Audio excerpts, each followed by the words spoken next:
નમસ્કાર મિત્રો, શ્રી કૃપાલુ શૈક્ષણિક સંકુલ યુટ્યુબ ચેનલમાં આપનું હાર્દિક સ્વાગત છે। આવા જ એજ્યુકેશનલ વિડીયો જોવા માટે લાઇક, શેર અને સબસ્ક્રાઇબ કરવાનું ભૂલતા નહીં।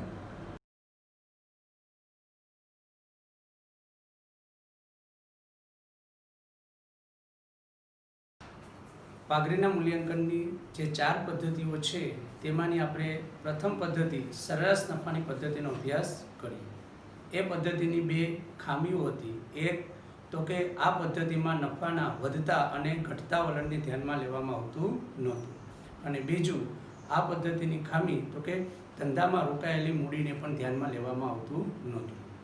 હવે આપણે ત્યાર પછીની બીજી પદ્ધતિ એટલે કે ભારિત સરેરાશ નફાની પદ્ધતિનો અભ્યાસ કરીએ। સૌપ્રથમ એની આપણે થિયરી જોશું। ભારિત સરેરાશ નફાની પદ્ધતિ તો આપણે અગાઉ જોયું કે સરેરાશ નફાની પદ્ધતિમાં નફાના વલણને ધ્યાનમાં લેવામાં આવતું નહોતું। હવે પેઢીમાં જો નફો સતત વધતો હોય તો પહેલા વર્ષે નફો 1 લાખ હોય, ત્યાર પછીના વર્ષે નફો 1,20,000 થાય, ત્યાર પછીના વર્ષે નફો 1,50,000 થાય, ત્યાર પછીના વર્ષે નફો તો કે 2 લાખ થાય। તો જો નફામાં સતત વધારો થતો હોય તો ભારિત સરેરાશ પદ્ધતિએ તો કે આપણે પાઘડીનું મૂલ્ય નક્કી કરાય। ત્યારબાદ જો નફામાં સતત ઘટાડો થતો હોય એટલે કે શરૂઆતના વર્ષમાં નફો 5 લાખ હોય, ત્યાર પછીના વર્ષે નફો તો કે 4 લાખ થાય, ત્યાર પછીના વર્ષે નફો તો કે 3.5 લાખ થાય। જો નફામાં સતત ઘટાડો થતો હોય ત્યારે પણ ભારિત સરેરાશ પદ્ધતિએ તો કે પાઘડીનું મૂલ્ય નક્કી કરવામાં આવે છે। એટલે કે ભારિત સરેરાશ નફાની પદ્ધતિમાં નફાના વલણને ધ્યાનમાં લેવામાં આવે છે, સાદી સરેરાશ નફાની પદ્ધતિમાં ધ્યાનમાં લેવામાં આવતું નહોતું।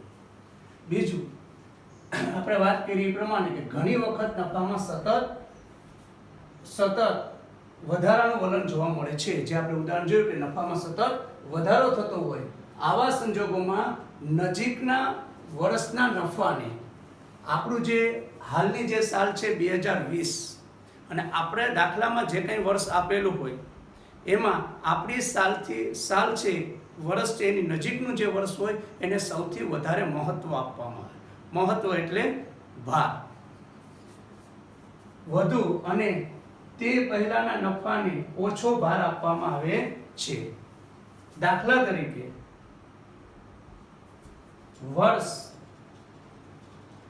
2014, 2015, 2016, 2017 તો આપણે જોઈએ છે કે આપણી નજીકનું વર્ષ કયું 2020 ની નજીકનું વર્ષ તો કે 2017 થાય, ત્યાર પછીનું વર્ષ એની અગાઉનું વર્ષ 2016, ત્યાર પછી 15 અને ત્યાર પછી 14। તો આપણી સાલથી જે નજીકનું વર્ષ હોય એને સૌથી વધારે મહત્વ એટલે કે ભાર આપવામાં આવે છે।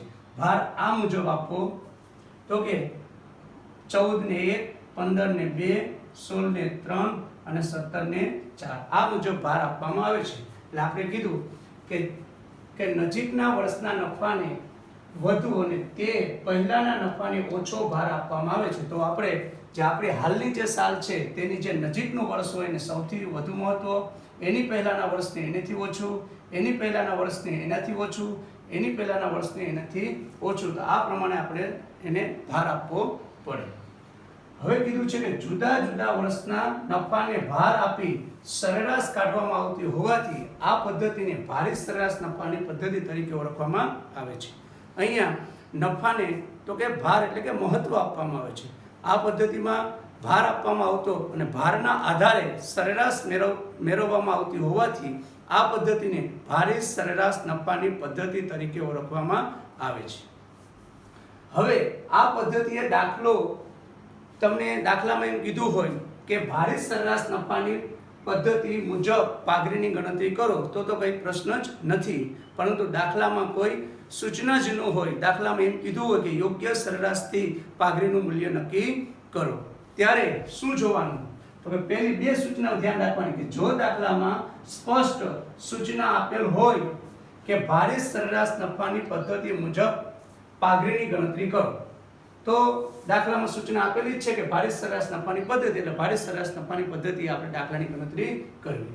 બીજી નોંધ શું તો કે દર વર્ષે જો દાખલામાં સ્પષ્ટ સૂચના આપેલી ન હોય તો કે દર વર્ષે નફો વધતો કે ઘટતો હોય તો ભારિત સરેરાશ પદ્ધતિ મુજબ પાઘડીની ગણતરી કરવી. કે જ્યારે નફામાં સતત વધારો થતો હોય, નફામાં સતત ઘટાડો થતો હોય ત્યારે ભારિત સરેરાશ નફાની પદ્ધતિએ પાઘડીનું મૂલ્ય નક્કી કરવામાં આવે છે.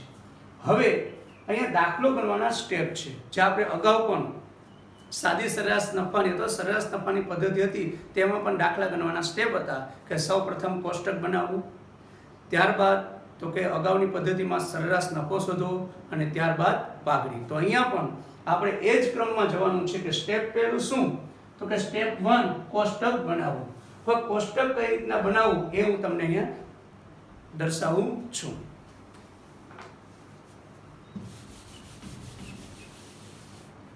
સ્ટેપ પહેલું તો કે કોષ્ટક બનાવવું. ભારિત સરેરાશ નફાની ગણતરી દર્શાવતું પત્રક અથવા કોષ્ટક. પહેલું સ્ટેપ શું છે તો કે કોષ્ટક બનાવવું. તો કોષ્ટક કઈ રીતના બનાવવા એ આપણે અહીંયા જોઈએ. હવે આપણે બધાને જાણીએ છીએ કે રકમમાં આપણે વર્ષ અને તો કે નફો આપેલો હશે. તો વર્ષ, પછી નફો રૂપિયામાં આપેલો હશે.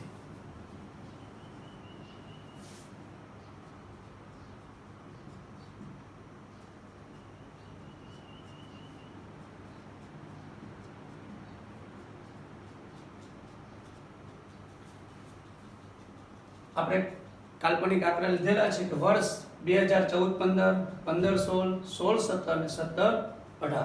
અહીંયા આપણને તો કે નફો આપેલો હશે. આ નફો કેવો હશે કે આ નફો સતત વધતો હશે કે સતત ઘટતો હશે. ત્યારબાદનું જે આપણે કોલમ બનાવવાનું છે તેને આપણે ભાર કહેવાનું છે. હવે આપણે અગાઉ જોયું કે ભાર કઈ રીતના આપવાનું છે, તો કે આપણી જે સાલ છે તો કે નજીકના વર્ષના નફાને સૌથી વધારે મહત્વ આપવું. એટલે આપણે ભાર કઈ રીતના આપશું તો કે પહેલું વર્ષ હોય એને 1, એના પછીના વર્ષને 2, એના પછીના વર્ષને 3, એના પછીના વર્ષને 4, એના પછીનું જો વર્ષ હોય તો એને 5 નંબર આપવા. આ મુજબ 1, 2, 3, 4. હજી પણ જો વર્ષ આપેલા હોય તો કેટલા નંબર આપવા તો કે 5 નંબર આપવા. હવે ત્યારબાદ શું કરવું તો કે આનો આપણે સરવાળો કરવાનો. કોનો સરવાળો કરવાનો છે? ભારનો. અને ભારનો જે સરવાળો કરીએ એને કહેવાય કુલ ભાર. તો આ ગણતરી કરીએ તો કુલ ભાર કેટલો થાય છે તો કે 1 ને 2 3, 3 ને 3 6, 6 ને 4 10. બે ખાના આપણે રકમમાં આપેલા હશે, વર્ષ અને નફો. ત્રીજું ખાનું આપણે બનાવવાનું છે ભાર. હવે આવે છે ચોથું ખાનું કે જેને આપણે ભારિત નફો કહીએ છીએ. ભારિત નફો કઈ રીતના મળે તો કે નફાનો અને ભારનો ગુણાકાર.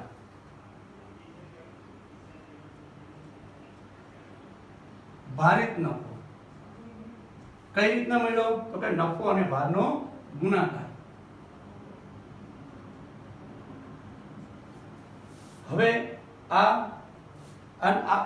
વર્ષ 2015-16 નો નફો ગુણ્યા 1 એનો ગુણાકાર અહીંયા. એવી રીતના આ વર્ષનો નફો ગુણ્યા ભાર એટલે અહીંયા. આ રીતના ત્રીજા વર્ષનો ગુણાકાર અને ચોથા વર્ષનો ગુણાકાર. ભારિત નફો કઈ રીતના મળશે તો કે નફો ગુણ્યા ભાર. ત્યારબાદ ભારિત જે નફો આવેલો છે તેનો આપણે સરવાળો કરશું એટલે આપણને મળશે કુલ ભારિત નફો.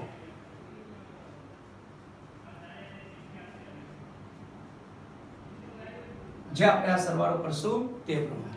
તો સ્ટેપ પહેલું શું છે તો કે સ્ટેપ પહેલું દાખલો ગણવાનું. પહેલું સ્ટેપ છે કોષ્ટક બનાવવાનું. તો કોષ્ટક કઈ રીતના બનાવવાનું? વર્ષ, નફો, ભાર અને ભારિત નફો. હવે આપણે જોઈએ છે સ્ટેપ નંબર 2. તો આપણે અગાઉ જે સરેરાશ નફો મેળવતા એવું જ છે, પણ અહીંયા આપણને ભારિત સરેરાશ નફો મેળવવાનો છે. સ્ટેપ 2 તો કે ભારિત સરેરાશ નફો. તો કે ભારિત સરેરાશ નફાનું સૂત્ર શું છે તો કે કુલ ભારિત નફો છેદમાં કુલ ભાર. જે આપણે કોષ્ટક બનાવ્યું છે તેમાંથી જ આપણે આ બંને માહિતી મળશે. કુલ ભારિત નફો ડિવાઇડેડ બાય કુલ ભાર. એટલે આ બેનો જે ભાગાકાર કરશું આપણે એટલે આપણને શું મળશે તો કે ભારિત સરેરાશ નફો. ત્યારબાદ આપણે જે સરેરાશ નફામાં જે પાઘડીનું સૂત્ર હતું એના જેવું જ છે. તો કે પાઘડીનું સૂત્ર શું હતું? તો કે પાઘડી બરાબર સરેરાશ નફો ગુણ્યા પાઘડીની ખરીદીના વર્ષ અથવા ખરીદીના વર્ષ. તો અહીંયા પણ એ મુજબ સ્ટેપ નંબર 3, તો કે સ્ટેપ નંબર 3 પાઘડીનું સૂત્ર શું થશે? તો કે ભારિત સરેરાશ નફો ગુણ્યા ખરીદીના વર્ષ. હવે આપણે બધા જાણીએ છીએ કે રકમમાં આપણને તો કે જુદા જુદા 3 કે 5 વર્ષનો નફો આપેલો હશે અને સાથે આપણે પાઘડીની ખરીદીના વર્ષ આપેલા હશે. એ પ્રમાણે આપણે દાખલો ગણીશું. તો સ્ટેપ્સ ભારિત સરેરાશ નફાની પદ્ધતિએ દાખલો ગણવાના સ્ટેપમાં સૌપ્રથમ શું કરવાનું? તો કે કોષ્ટક બનાવવાનું. કોષ્ટક બન્યા પછી શું કરવાનું? તો કે ભારિત સરેરાશ નફો ગોતવાનો અને છેલ્લે તો કે પાઘડીની કિંમત, પાઘડીનું મૂલ્ય નક્કી કરવા માટે એનું સૂત્ર લખવાનું કે ભારિત સરેરાશ નફો ગુણ્યા તો કે ખરીદીના વર્ષ.